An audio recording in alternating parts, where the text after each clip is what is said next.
Hey everybody, this is Pat, and today I'm going to do some more follow-up on my fixes and mods for the Prowler.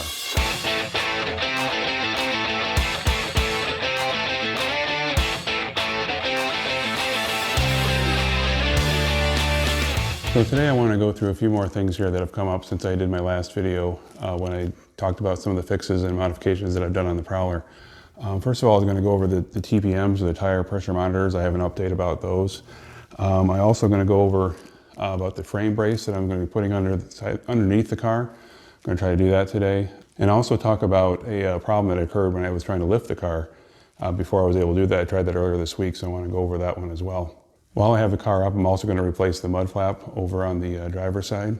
I also have some information here about a new part that I need for the trailer. Also, I want to show some things about the trunk, a couple things about the struts in there. I want to demonstrate that as well. And also want to talk about a fellow POA member, Jim Sutton, that I've spoken with about some products that he has. So I'm going to go over some of the modifications that he's done in his car and some of the products that he also can provide. Also, for an upcoming video, I hope to have an interview with Jeff B. He's an owner of a Prowler, a 1999 one, with a lot of miles on it. He's quite the fanatic about this car. So I'm looking forward to have that interview with him and hopefully have that in an upcoming video. Also coming up, I want to tell you about an upcoming video that I hope to make. I'm going to be speaking with the person who now owns the orange Prowler that Yuri Tereshin from the Straight Pipes. He was the one that was going to purchase that one, but he ended up purchasing his yellow one. So I want to go over that, and then hopefully we'll have a video coming up about that one. So first thing I want to go over about the tire pressure monitors, or the TPMs. This is the programming pad that I had purchased before that I was going to use to try to program the new TPMs so they'd work with this car. Now, like I had mentioned in my previous videos, this particular brand, Autel, that I'm using here, when I tried to look it up, what I found was that unfortunately my car and most other Prowlers, those from 97 through 2001, are not covered in their system. They only support 2002. So that was a concern of mine. Obviously, I wasn't sure how I was going to handle that. But what I was hoping was that I was able to take this device and put it up to the tire and be able to pick up maybe the signal off of the old one. That didn't work, and I was able to find in the documentation they gave me that it wasn't actually designed to do that. You have to actually take the old TPM and put it on this here to have it pull off the information from that one. Now, one thing this particular device does not offer the option to do is the ability to take the code that's printed actually on the TPM that's in the tire right now. If I was able to get that out, I'd be able to see that code and be able to key it in. Unfortunately, this one doesn't support that feature. There are other devices that Autel has, more expensive ones, that have their own screens on them and the ability to enter in that information. The problem though with that, when you go into those systems and you start trying to key in the information, you still have to choose first what car you have. And so my concern is that it's going to have no choice but to enter in 2002 as the car, and then when I provide that code of the old 315 megahertz sensor, that it's not going to accept it, or it's going to say that that doesn't belong with that kind of car. So I'm afraid it still probably isn't going to work, but since I'm not able to get the car to a shop right now to be able to get the tire off the wheel, I'm not sure yet whether or not these Autel ones are going to work. So I will try to do another follow-up later once I know that for sure. The next thing I'm going to go over is I'm going to try to put this new frame brace here underneath the car to attach between the axles. And I mentioned this one in my previous video. Now, before I put that on, a few days ago I tried to jack up the car to get this started. Now, I didn't film that part of it because I figured, well, I'm just jacking up the car. It should not be any big deal. But now I kind of wish I had filmed it because what happened was when I started lifting up the car with the jack, I was going to put jack stands underneath it. And so I had gotten it lifted up to about maybe one more inch that I had to go before I could put the jack stand under. Unfortunately, when that happened, I heard a big bang noise come from inside the car. Needless to say, that freaked me out. And I'm thinking, oh my God, what did I do to the car? So I had not taken the wheel off yet, so I quickly dropped the jack down and tried to figure out what was going on. And what I noticed when the jack came down, or when the car came down, I was able to pull the jack right out from underneath, which itself is a problem because normally I have to take the jack and take it all the way down to near the back of the car so it fits underneath the bodywork, and then slide it back down again to where I need to jack it up right here. And so the fact that I was able to pull it right out told me the car was now higher than it was before, and I measured it and it was at least an inch, maybe more higher on this side than it was on the driver's side. So I quickly typed up an email, or I should say I typed up a message to POA asking if anybody can help me. Thankfully, Bob Longstreth did respond back. Hey, Bob! And when he did, he started talking about various things in the car that could be holding up the car on that side, and one of them is the vertical stabilizer links. Now, what we think might have happened was that the stabilizer link, as I was lifting the car up, might have actually gotten itself caught up. The nuts on there might have gotten themselves caught up on the frame, and as the car was starting to move up and twisting, that might get caught up on there, and then potentially it might have just, popped through when it gave way as the car was adjusting itself as it's going up. So there's been some debate back and forth with others on the POA of what exactly happened. But what ended up happening in the end, Bob just suggested that even though it was higher on this side, to go ahead and just drive it around a little bit, which I did. I drove it about maybe less than a mile around my neighborhood, and when I got back, it was level again. So it worked itself back to where it belongs. But we were thinking that somehow that link had extended, because I did try to measure it before I drove it around. And there, I was able to measure it, and it did seem like it was a little bit longer than the driver's side. So anyway, I'm going to try jacking up again, but I'm going to take this really slowly and carefully, and I'm going to watch and take a look what's going on underneath the hood here to make sure that the same problem doesn't happen again. So now I'm going to see if I can try to get this lifted up a few times. I just got it started, and I'm going to jack it up a couple more times here, and then I'm going to check underneath and see what it looks like. And there you can see the nut right there and how close it is coming to the frame. So I'm going to jack it up a couple more times and see what happens. Okay, the wheel is free, so I'm going to leave it at that. And still looks good. So that's the bolt right there that I need to loosen up to put this on. Well, I guess I won't be putting the brace on here after all, because I have been trying to get this thing off here.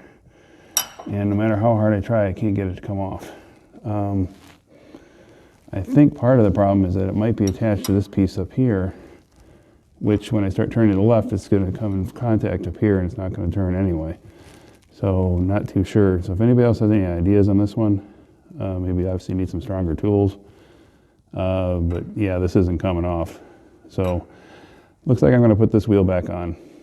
Okay, so I just dropped the tire back down, and something interesting I just noticed here is that I can pull the jack directly out without hitting the bodywork again, which means this side is higher again than it was before. And I just measured it a moment ago, and it is about 1 inch higher than it was before. So even though I didn't hear that noise, clearly the stabilizer link stretched enough that we're back to the same situation again. So I'm going to try to go over and do the other side now, since I want to put the new mud flap over on that side. So I have to take the wheel off there, and we'll see what happens. Okay, so I'm ready to jack up the other side here, and I'm noticing that this one is clearing underneath here as well, which means this side is also risen up even before I've started jacking it up. So interesting to see when I lift this up if it levels off the other side. So we'll see what happens. Okay, I've started lifting up this side, and so far so good over there. And over the other side still looks good as well. And one more check. Still looks good. Let's look up at the top.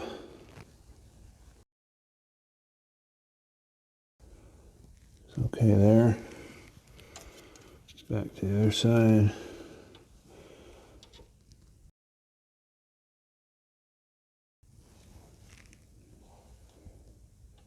Looks okay there. About ready to take the wheel off. Okay, so I have the driver's side wheel off, and now we can get to the mud flap that I'm going to replace. That's the old one, and this is the new one I'm going to put in its place. So let's take off the old one. Okay, so just taking off the old nuts here. Okay, so I finally got the old one off. This one took a long time. The one bolt is still on there. You can see the bolts here that are still in their slots there that came with the older one. And the one slot that's missing the screw is the screw on this one. I could not get that washer and screw to separate, so I finally had to just pull this thing off by popping it up out of its slot.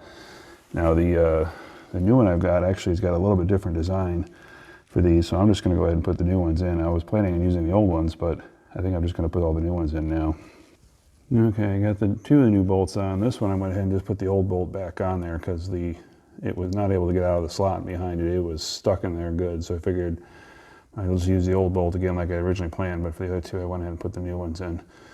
So on the outside now, this looks a lot better. No more scuff marks like the old one had. Okay, so now that I got the jack, or I should say I have the wheel back down, again the jack is able to clear under here when it shouldn't have. So again, it's higher. I went ahead and measured both sides.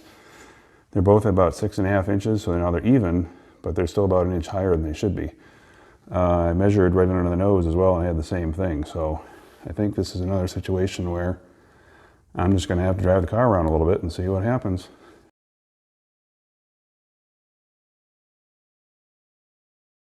Okay, so I was about to try installing this new part that Larry Lord gave me, this trailer reinforcement kit.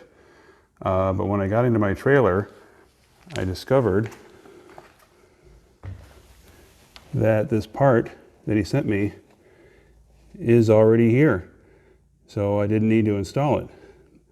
However, I went ahead and put a post on the POA asking if anybody would like this, and Larry Lord saw the picture I posted and noticed that this bolt here is actually missing the nylock nut that should be on the end of it. So even though I do have it, I don't have those nuts on the end. And as a result, that means this really is not doing its job because it's not actually holding this piece here against the fiberglass body. So I'm going to go ahead and put those bolts on here. Okay, so let's put these nuts on here.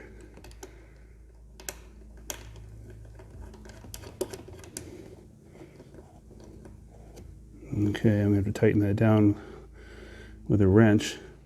I'm going to go over and do the other one, and hopefully now it's going to work out a lot better. Also, after I posted the information on the POA that I had this part, it didn't take long before I got somebody asking for it, and guess who it was? Hey, Bob! I also wanted to point out that Mike Gatlin actually did create a video several years back that demonstrated how to install this kit. So I'm going to provide a link for that in the description below. It's definitely a very good video. I've also used some of Mike's videos in some of my other videos as well. I've put some clips in there. They're very well done, and I thank him again for putting this video together. So the other thing I wanted to show here to give you an idea, again, how much room is in this trunk. Last time I did my video, I didn't have these seats in here, so I just want to show you how much you can actually fit in this trunk. Many people think this trunk is worthless, it can't hold anything. But these are two of these kind of chairs here that are folding that I can actually fit in here. I can fit two of them in here without any problem. Now, one thing to make note though, be very careful of, is the strut here. You need to make sure you position these so the strut can fall down properly over there. I got the same thing over there. You got to make sure there's nothing in its way to lower down. You don't want to break them. So finally, I wanted to also go over, I mentioned earlier on that Jim Sutton is a member of the POA that has a lot of cool products that he sent me some pictures of. So I'm going to provide those here in the video so you can get an idea what they are. You can contact him through the POA. If you're a member of the POA, you can just contact him by his name. His screen name is the same as his actual name. It's Jim Sutton. But you also can reach him through his email. I'm going to provide that as well. So he's got some very good products there. He's got some where he's actually changed out these panels here. Several other people made these as well, but he's got one particular version that looked very good to me. He actually has some vents that are in here that also have the light in there for the turn signal, so you don't lose the turn signal here.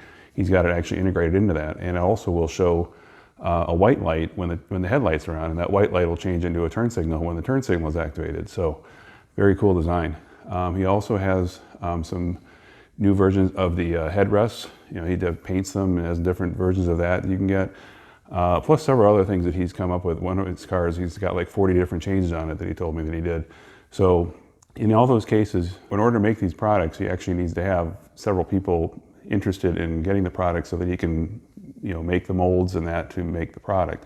He has contacts that can provide the fiberglass and other parts that he needs, but he needs to have a certain number of them to make in order to justify making them. So if you are interested, definitely send him an email, or again, you can reach him on the POA, and I'm sure he'd appreciate it. Hey, so thanks again for watching. I'm sorry I was not able to try to get that brace installed under there. I'm going to probably have to contact the guy that I bought it from or thinking also maybe next time I am able to get over to my dealer, I can have them lift up the car, see if maybe they can help me get that on there. So thank you again for watching, and we'll see you again next time.